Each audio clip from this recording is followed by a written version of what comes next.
प्रिय छात्रों, हम अपने चैनल के थ्रू आपके लिए 4 वीडियो दे चुके हैं। 12th क्लास के लिए हिंदी मीडियम के द्वारा मैं फिज़िक्स को पढ़ाने की कोशिश कर रहा हूं और बच्चों को समझाने की कोशिश कर रहा हूं। इसलिए आपसे मेरा एक कहना है कि आपको प्रत्येक वीडियो पार्ट बाय पार्ट यानी टॉपिक बाय टॉपिक मिलती जाएगी। इसलिए आप मेरे चैनल को सब्सक्राइब करें, लाइक करें, कमेंट करें और बेल आइकन को दबाएं। पहले टॉपिक में मैंने आपके लिए विद्युत आवेश के बारे में बताया था, आवेश संरक्षण के बारे में बताया था, कूलाम नियम के बारे में बताया था, मूल आवेश के बारे में बताया था, क्वांटीकरण के बारे में बताया था। दूसरे में कूलाम का लॉ समझाया गया था, एप्सिलॉन 0 का मान बताया गया था। तीसरे टॉपिक में बहुल आवेशों के बीच बल बताया गया था। चौथा वाला जो वीडियो था मेरा, चौथा पार्ट जो था, उसमें आपके लिए वैद्युत क्षेत्र या वैद्युत बल क्षेत्र, वैद्युत बल रेखाएं या वैद्युत बल क्षेत्र रेखाएं, वैद्युत क्षेत्र की तीव्रता, ये बात पढ़ाई गई थी। यहाँ पर आज जो मैं आपको वीडियो में देने वाला हूँ, बहुत इम्पोर्टेंट पोर्शन देने वाला हूँ, बोर्ड के लिए बहुत इम्पोर्टेंट है। इसलिए प्रत्येक स्टूडेंट से मेरी गुजारिश है कि आप अपनी कॉपी निकाल लें, अपना पेन निकाल लें और जो मैं बता रहा हूँ उसके लिए आप अपनी कॉपी पर नोट करते जाइए। और मैं यहाँ लिखता जाऊँगा आर्टिकल के लिए, थ्योरी को मैं बोलूँगा, इसलिए आप अपना उसे लिखने का स्टार्ट करिए। तो आज का जो टॉपिक होगा आपको समझाने के लिए, आज का जो टॉपिक होगा वो होगा कूलाम के नियम का सदिश रूप। कूलाम के नियम का सदिश रूप, सदिश रूप यानी coulombs law in vector form, vector form, coulombs law in vector, coulomb के नियम का सदिश रूप। बहुत इंपॉर्टेंट टॉपिक है, बोर्ड में कई बार पूछा गया, कंपटीशन में भी आ जाता है, ऑप्शन देता है तो उसमें पूछ देता है कूलाम के सदिश रूप क्या होगा।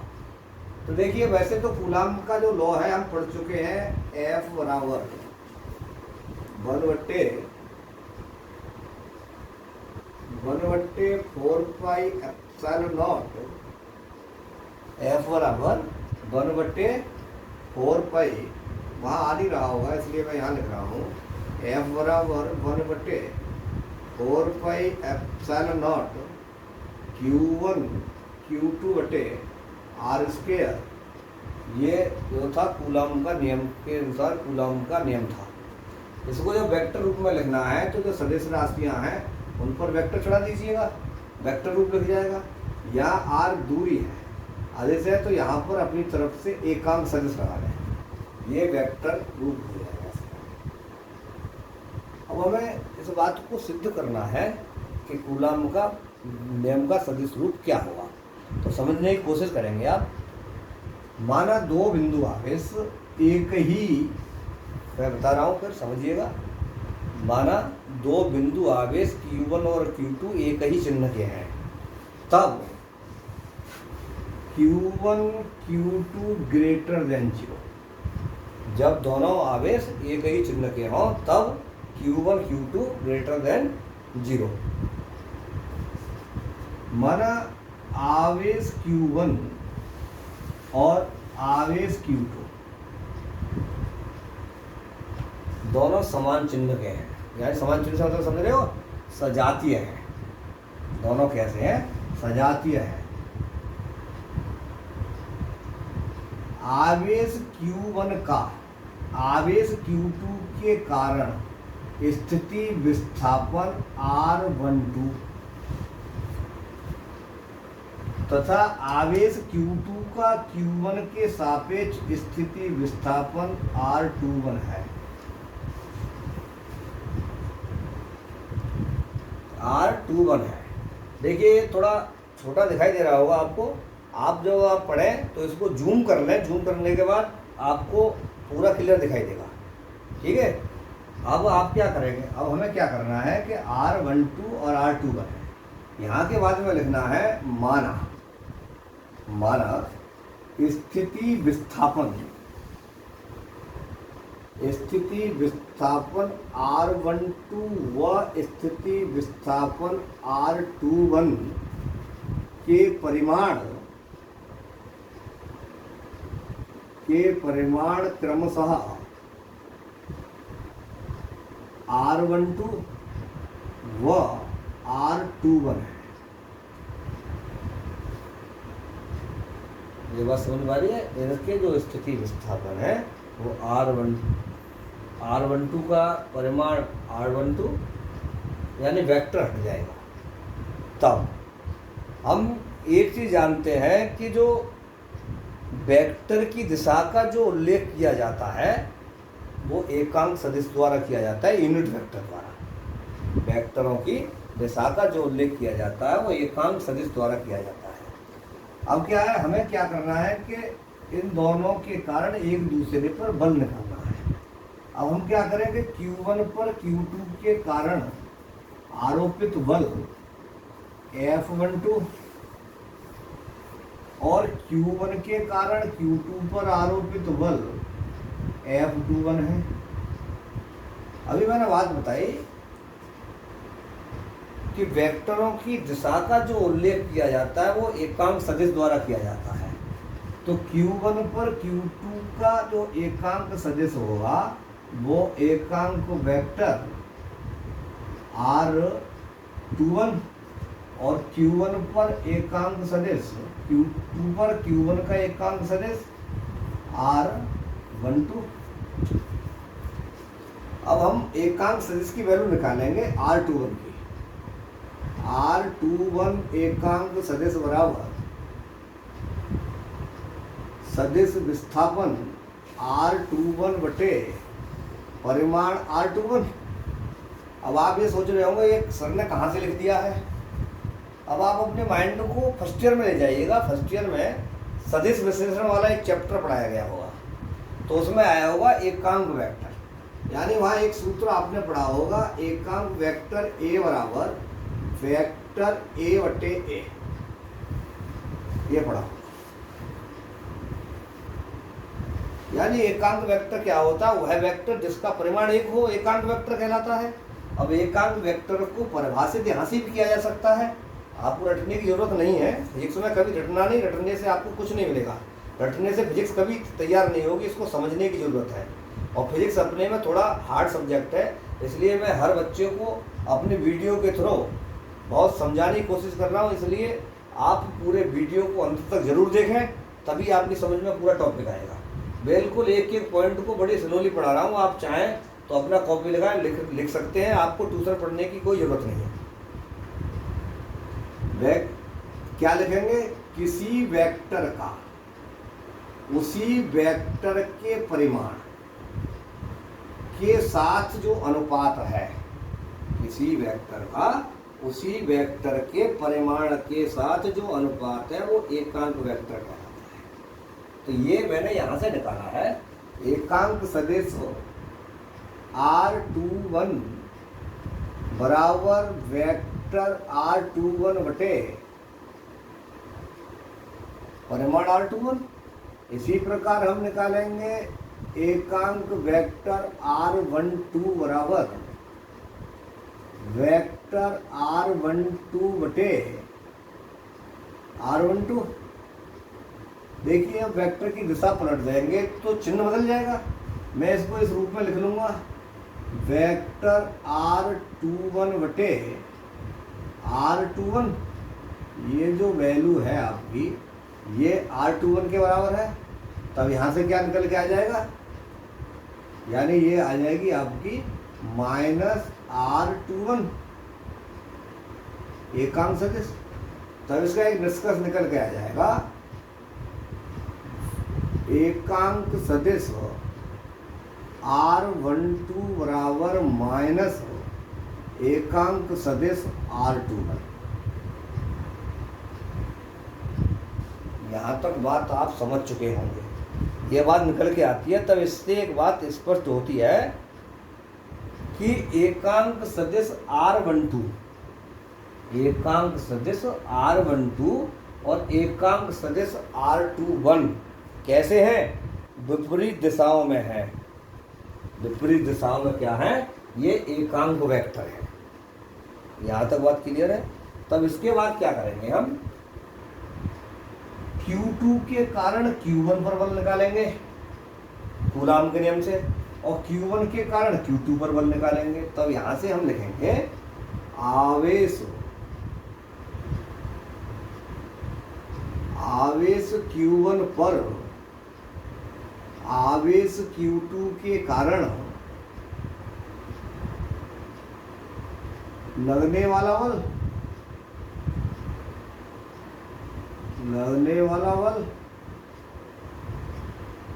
वेक्टर F12 बराबर, ये बल लगा है उसके कारण 1/4πε0 Q1 Q2 बटे, ये सबका स्थिति सदिश R12 है, R12 स्क्वायर एकांक vector R12, equation number 1। Similarly, यानी इसी प्रकार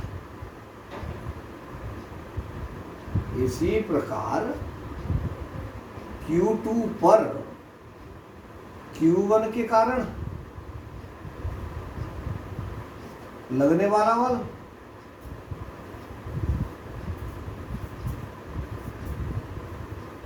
Q2 के कारण लगने वाला बल Q2 पर Q1 के कारण, ये आ जाएगा बेटे आपका F21 बराबर 1/4πε0 Q1 Q2 बटे R21 स्क्वायर एकांक सदिश R21। इसके लिए मैं निम्न रूप में लिख सकता हूँ, इसे मैं निम्न रूप में लिखूं -1/4πε0 Q1 Q2 बटे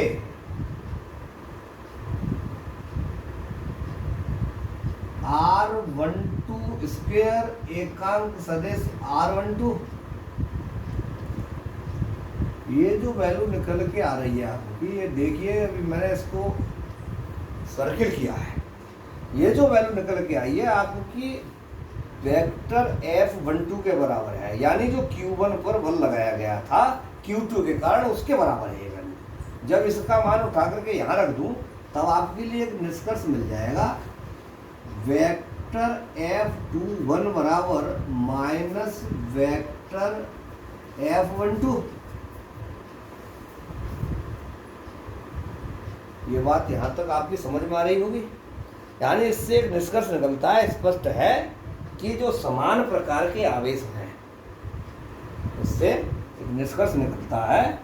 यहाँ लिखेंगे स्पष्ट है, इसके आगे लिख देंगे स्पष्ट है कि समान प्रकार के आवेश, यानी समान चिन्ह के आवेश, समान प्रकार के आवेश एक दूसरे को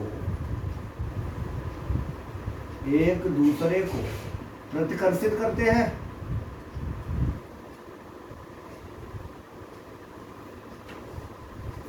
यहाँ तक बात क्लियर हो रही है? अब बात आती है, ये बात तो होगी एक दूसरे को प्रतिकर्षित कर रहे हैं। अब दूसरी बात आती है, यदि ये आवेश, ये जो Q1 Q2 आवेश थे, अब हों ये विपरीत प्रकार के। यदि आवेशों के चिन्ह अलग अलग हों, यदि आवेश विपरीत प्रकार के हों, आवेश Q1 और दूसरा आवेश Q2,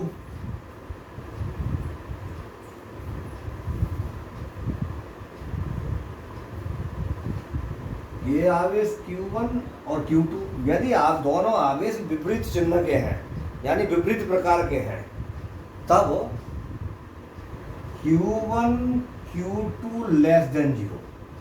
ध्यान रखेंगे, वहां पर जब दोनों आवेश समान चिन्ह के थे तब Q1 Q2 ग्रेटर देन 0 आया था, और यहाँ पर जब विपरीत प्रकार के हैं तो Q1 Q2 लेस देन 0। अब ये दोनों आवेश कैसे हैं? विपरीत प्रकार के हैं। मान लिया जाए आवेश Q1 का Q2 के सापेक्ष स्थिति विस्थापन R12 वही बात आ जाएगी। पहली वाली बात को लिख लेंगे, बार बार नहीं, मैं उसी बात को दो बार रिपीट नहीं करना है, सीधा सीधा करना है। आवेश Q1 पर Q2 के कारण लगने वाला जो बल है, लगने वाला बल वेक्टर F12 और Q2 पर Q1 के कारण लगने वाला बल F21। समझ में आ रहा है बेटे, साफ लिखाई आ रही है। इसके लिए आप अपने आप जूम भी कर लेंगे, इसको कोई बात नहीं है।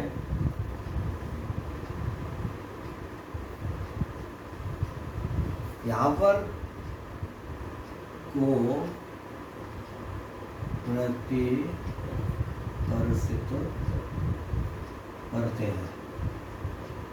ये हाथ लग गया था, अभी मिट गया है। ये दोनों बल है। Q1 पर जो एकांक सदिश है, Q1 पर एकांक सदिश R21 और Q2 पर एकांक सदिश R12 है। एकांक सदिश से कैप का प्रयोग करते हैं, तो ऊपर कैप लगा देंगे। यह बात समझ में आ रही है। यानी Q1 और Q2 विपरीत चिन्ह के हैं। विपरीत चिन्ह का मतलब आप लोग समझ रहे होंगे, एक इनमें प्लस का है और एक माइनस का है, यानी एक ऋणावेश है और एक धनावेश है। तब क्या होगा, तब ऐसी कंडीशन जहां होगी तब बल F12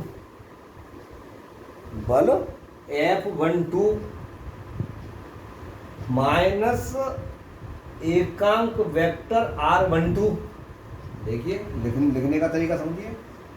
इसके लिए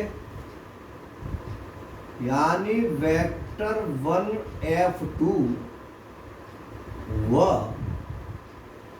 एकांक सदिश R12 तथा बल F21 व एकांक सदिश R21 दिखाई दे रहा है। अब क्या है, माइनस में है ये दोनों, ये इधर को, ये इधर को है, ये इधर को, ये इधर को। कैसे है, माइनस में है, यानी इनका मतलब क्या है, बल F12 व माइनस R एकांक वेक्टर R12 तथा बल F21 व एकांक वेक्टर माइनस R21 के अनुदिश है। अब विपरीत शब्द लिखने की जरूरत नहीं है, चूंकि मैंने चिन्ह लगा दिया, सही है ना। अगर चिन्ह नहीं लगाते हैं तो इस भाषा को लिख देंगे कि एक दूसरे के विपरीत है, जो एक दूसरे को आकर्षित करते हैं। तो इससे स्पष्ट होता है क्या, कि जब विपरीत चिन्ह के आवेश हैं तो वो एक दूसरे को आकर्षित करेंगे। ये बात पहले भी पढ़ चुके हैं हम आवेश में, कि सजातीय आवेश एक दूसरे को प्रतिकर्षित करते हैं और विजातीय आवेश एक दूसरे को आकर्षित करते हैं। तो यहाँ तक ये बात समझ में आ रही है, नहीं आ रही, यहाँ तक समझ में आ रही। अब बात ये आती है सजातीय और विजातीय आवेश।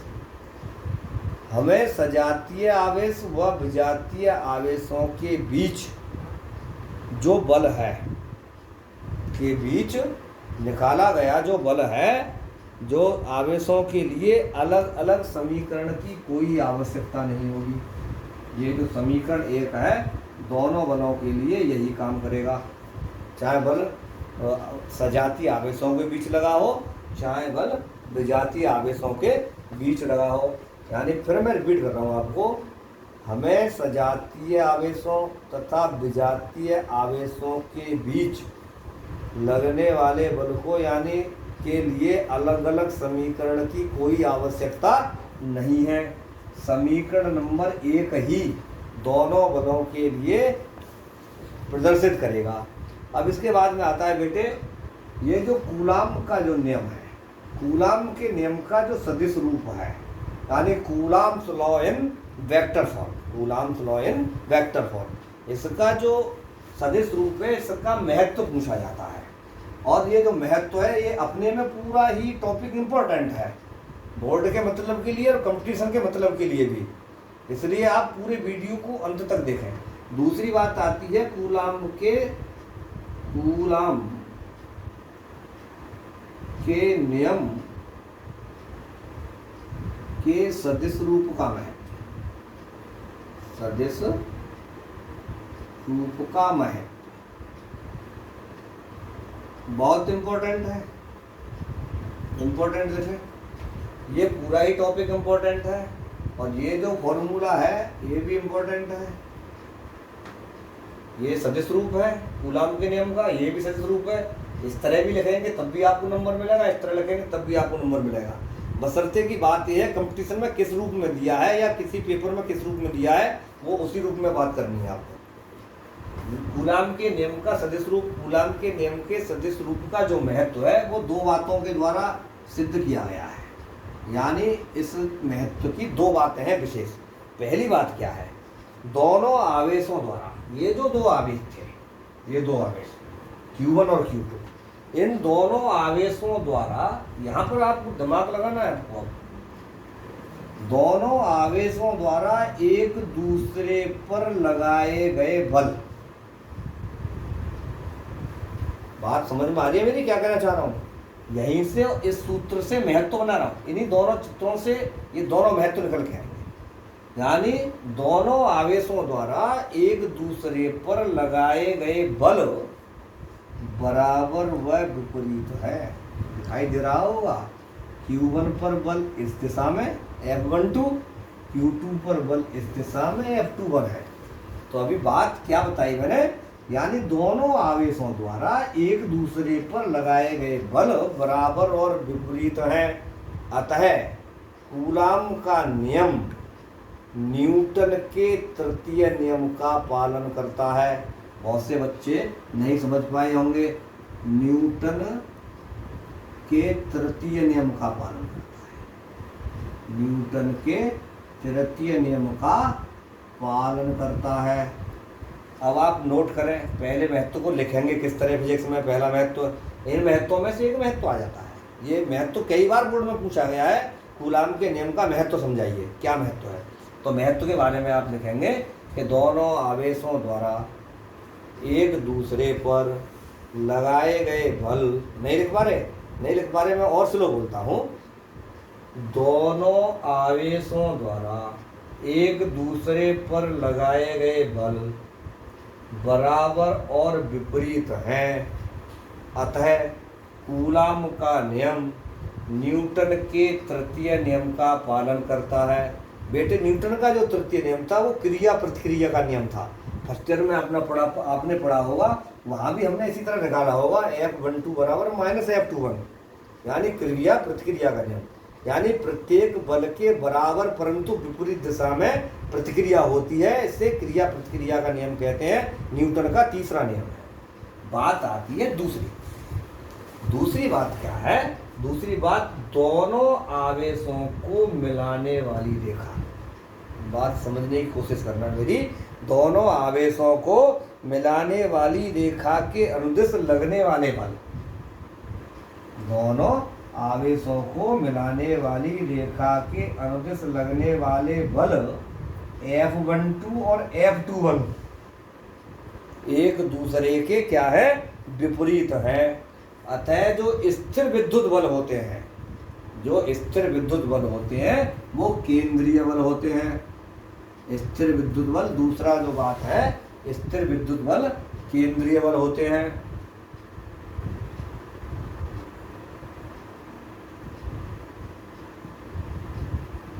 केंद्रीय बल होते हैं। तो दूसरी बात में क्या लिखेंगे? दोनों आवेशों को मिलाने वाली, दोनों आवेशों को मिलाने वाली रेखा के अनुदिश लगने वाले बल F12 व बल F21 एक दूसरे के विपरीत हैं। अतः स्थिर वैद्युत बल केंद्रीय बल होते हैं। यानी जो कूलाम का जो बल है वो स्थिर वैद्युत बल है। स्थिर वैद्युत बल क्या होता है? स्थिर वैद्युत बल आकर्षण का भी होता है और प्रतिकर्षण का भी होता है। मैंने वहाँ बताया होगा आपको, इनमें तुलना जब कराई थी। जो विद्युत बल है हमारा, वही क्या है? बहुत प्रबल बल होता है। और बहुत सी जगह एक दो बार बोर्ड में क्वेश्चन आ गया है कि विद्युत बल किसे कहते हैं। तो आप कैसे लिखेंगे? विद्युत बल की डेफिनेशन पढ़ी है आपने कभी कहीं?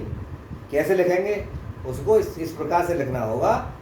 हम जानते हैं कि दो आवेशों के बीच यानी सजातीय आवेश एक दूसरे को प्रतिकर्षित करते हैं तथा विजातीय आवेश एक दूसरे को आकर्षित करते हैं। हमें इस बात से पता चलता है कि इन आवेशों के बीच कोई बल लगा है, कोई बल कार्य कर रहा है जिसके कारण ये प्रतिकर्षित हो रहे हैं और जिसके कारण ये आकर्षित हो रहे हैं। तो इनके बीच जो लगने वाला बल है उसी बल को हम विद्युत बल कहेंगे। उसी विद्युत बल के बारे में कूलाम ने अपना नियम प्रतिपादित किया था, जो नियम इस प्रकार है। ये कूलाम के नियम का बेटे सदिश रूप है। आपकी समझ में आ गया हो। मैं फिर कह रहा हूँ, वीडियो को अंत तक जरूर देखें, चैनल को सब्सक्राइब करें, चैनल को सब्सक्राइब करें, चैनल को सब्सक्राइब करें, बार बार बोल रहा हूँ, और लाइक करें, कमेंट करें, बेल आइकन को दबाएं, जिससे कि प्रत्येक नई वीडियो आपको मिलती रहे। धन्यवाद।